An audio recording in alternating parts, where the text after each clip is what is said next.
I just wanted to show this male flower here. Ooh, sorry, bee came out at me. He's now back over in that male flower right there. But when that sunshine was just hitting just right on that male flower there, pumpkin flower, and that bee was in there and the sunlight was hitting on him and the pollen, he just looked like, it was so beautiful. I just had to try to show it to you. I don't know if I captured its beauty. He's now over, like I said, in that flower right there. Hopefully he'll come back, or another one will come back, because some ain't gonna stay in that position long. In fact, it's already started to change.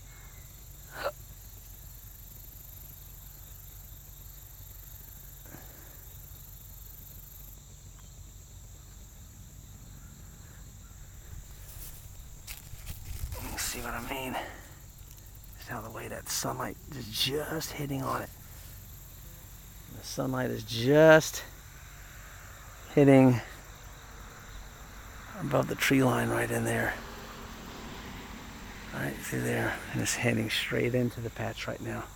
And you can see, oh look at that. Here's my shadow. See, that shows it to you. Hey everybody. I know I'm a little dorky.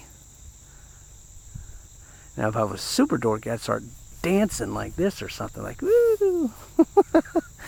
Anywho, you gotta laugh in life, folks. You gotta just laugh, have fun. You know, our jobs are stressful enough as it is. So anywho, let's see if we got back in there. Not quite yet, but anywho, just thought I'd show you. That's so beautiful. It's peaceful, calm. There's a little bit of a breeze. It's relaxing. Little garden flags are flapping in the breeze. Little fig tree soaking up some early morning sun. You can see the little fig fruits right there. Now, I don't know if they're going to grow or, you know, what they're going to do. But,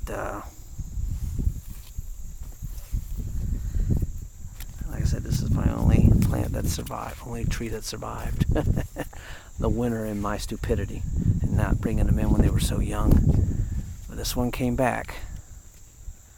So, all right. It's just so beautiful and peaceful. I know I keep showing things. Sometimes you just gotta take Mother Nature's beauty. On a little side note, I've actually already started growing some onion seeds for next year, if you can believe it. In August is about the time to start putting, like I said, onion seeds in pots, you know, little cells if that's what you want, and let them grow, and then, you know, come October, you know, maybe early November, depending upon your frost date, you would then transplant them out into your garden, and then just leave them in there, let them overwinter, and they'll do just fine. They'll go through snow, wind, everything. It may look like they're beaten to death, and it may look like they're done for, but they will come back. So, like I said, I put my seeds down, and about 3 days ago, I got a couple more packages of onion seeds coming in, because it's just, I can't find some of the varieties I want to grow in our local box stores, you know, Home Depots, whatever. So yeah, here's my orange tree while we're at it. And ouch, ooh, hit the dragon fruit cactus plant. Each. And so you can see how this is probably not all that great on that one, but then you got other ones that are, you know, doing just fine, holding the green. Now, I expected it to drop a few, and it, for the most part, it really hasn't. This is my Mandarin Satsuma. Satsuma Mandarin orange tree, excuse me. I said it backwards. And she's doing pretty good. And good Lord, I was reaching my hand and almost got stung by a bee or something. I don't know why they're over here. There's no flowers for them. Whew. Anywho, gosh, here I thought I was in the safe part. Oh man, look at these dragon fruits. Look how crazy they're going. I have got to get on this. I need to get some serious compost in here and transplant these. These things have been in a gallon pot, and they, for the most part, they're looking pretty good. And every now and then I'll come across something that gets a little diseased, and I just snip it off and let it go. You can see, look at these new leaves on this. This is my blood orange tree. These new leaves, and they're just glistening in that sunshine. So beautiful. And the thing is what's kind of cool with these orange trees, when these leaves are kind of new like this, and I can tell they're young because there's sort of a lighter shade of green versus the darker shade of green right there, they have a Fruit Loop smell. I'm not kidding you. If I'm lying, I'm dying. All right? They have a Fruit Loop smell. You open up a box of Fruit Loops, and you just get that first whiff of all those fruity smells, right? That's what these orange tree leaves smell like when they're new. And sometimes, oh yeah, it's a little hard to get it sometimes, but if you rub the, maybe I'm just sitting here rubbing the leaves a little bit, just, oh my goodness, oh, that's so heavenly. Oh my gosh. Some leaves don't want to give off their scent very well, but yeah, some of them don't smell quite as Fruit Loop smell as some of the other leaves, even though these leaves are fairly new. Fruit Loop smell, and then there's kind of a citrusy, limey, sort of like a lime citrusy kind of flavor.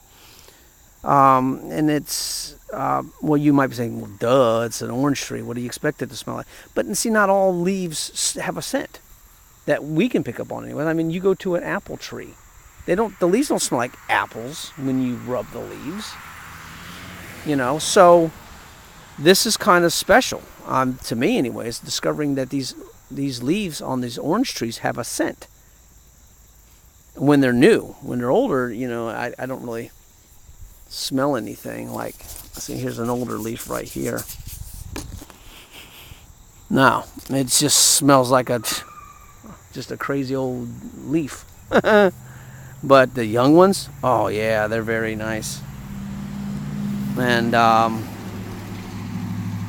so yeah, the orange tree's coming along. I had maybe 2 or 3 that split, and I think obviously I think it just had too much water. We had a lot of rain, and then on top of that, I was kind of watering a little bit when we'd have a little bit of a dry spout, and it probably really didn't need it. I'm checking just to see if there's any mushrooms lying around, because I've had some mushrooms pop up in here too, which is a good thing. I don't need them, but that's a good sign of good bacterial growth in your soil. But yeah, these dragon fruit are looking really nice.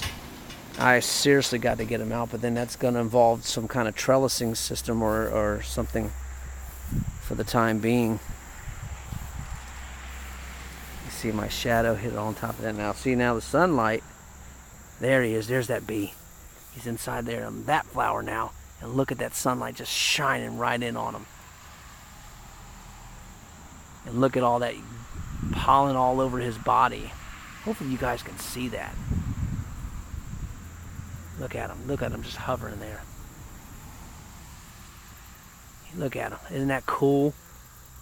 Look how cool that is. Look at that flight. And then he landed. He's having himself a good old time. And that sun, like I said, that sunlight just beating down on him, giving him energy, warming him up, making him active.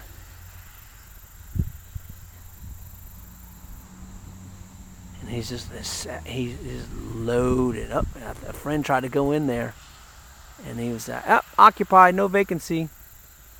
And so he's going to go find himself another flower to get into.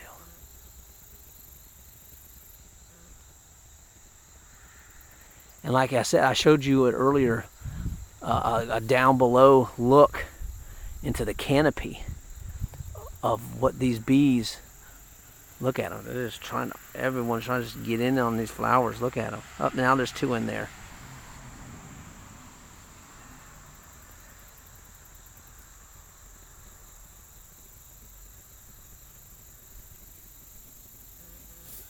I'll back off just a smidge. But that's just so beautiful when that sunlight hits those flowers. It's that golden yellow flowers of the pumpkin flowers. And then you get those bees in there. What a treat. You know, not too many people get out there and see nature. And you have to get up early, you know, to catch these things at just the right time and the right angle. And everything just pops into place at this.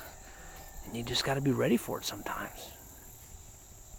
Sometimes you just be walking along and this cloud shape might be hanging in the sky, and you're just like, wow, look at that. And you just happen to be there at the right moment, because a minute or 2 later, that cloud shape is not going to look that way anymore. The wind will blow it around and move it around, and it's going to look different. And then if the sunlight just happens to hit it right, and it turns a certain color, you know, and adds beauty, and you're just like, you know, you got to take the time to smell the roses, as they say. Let's see if I can try to get in for a close-up. Smile, Mr. B. You're on Facebook. 15 minutes of fame, right? So I'm trying to keep myself out of the sunlight. I'm hoping this is working and showing. So cool. Especially with that bee in flight. Oh, here comes another buddy. He just joined in on it. Oh, chased him out. Now they're both out. I don't know exactly what kind of bees those are. You know, when they say, what are they, sweat bees or whatever. Those aren't bumblebees. Masonry, not. Anyways, I'm not an expert on bees. So, yeah. You can see my shadow. Hey, everybody. There's my shadow on the tomato plants and across the pumpkin patch. So look at that. If you go back and look at my earlier videos when I was first putting the transplanting these pumpkins out, and you would see how more wide open this stuff was. Now I've taken out 2 or 3 tomato plants to open up things because they just weren't growing and producing anything anymore for me, so I just like get rid of them. But look at this, just lush green. And it won't last for too much longer. Diseases and things will set in, and when the pumpkins are starting to get closer to being ripe, whatever I get out of this stuff, you know, the vines and leaves will start to die back even more. Just a natural cycle of things, and there's not really much you can do. I mean, you can try to come out here and spray with all these different things to try to control the powdery mildew, but eventually it's just going to take it, and that's just kind of the cycle of it all. But who knows how many pumpkins I'm going to get out of this thing. I think I got 1 growing, and hopefully I'll have a bunch more here in the next couple weeks. I should hopefully have a few more growing, and we'll just see what happens. I think my experiment with keeping the Peppo family pumpkins over on this side and the Maxima family over there is working pretty good. I've been able to keep them separated. Now I do have a couple 3 Peppo family pumpkins that are over there, and their vines are starting to grow into the to this side, into the pepo side, which was good. That's what I want them to do.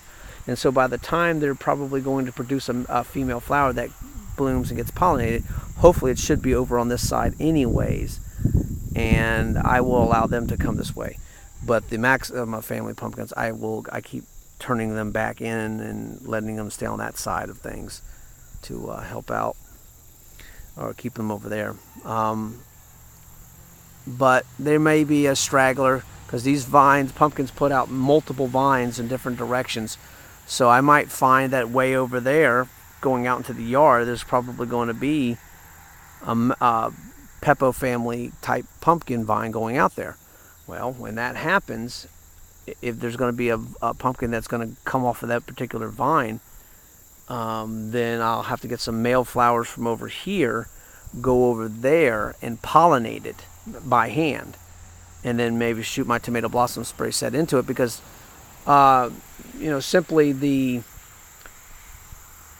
if the pollen is the correct kind of pollen is over on this side, and that particular straggler gets out over there, then chances are the pollen that the bees would be putting into it is from a Maxima family, and that's not going to pollinate it. So I'll have to grab a couple, 2 or 3 flowers from over here, go over there and hand pollinate it, and maybe even put a Ziploc bag over it to keep the bees from getting into it, because chances are they're not going to transfer the right pollen to it. But then again, they're moving around inside of there, might just make some of the pollen that I put in there fall further down and helping to set pollination. Who knows? But yeah, so beautiful. This board that you guys see right here, it was something I put in the ground, I think like 2 days ago, and I cut off, it's just nothing more than a fence board,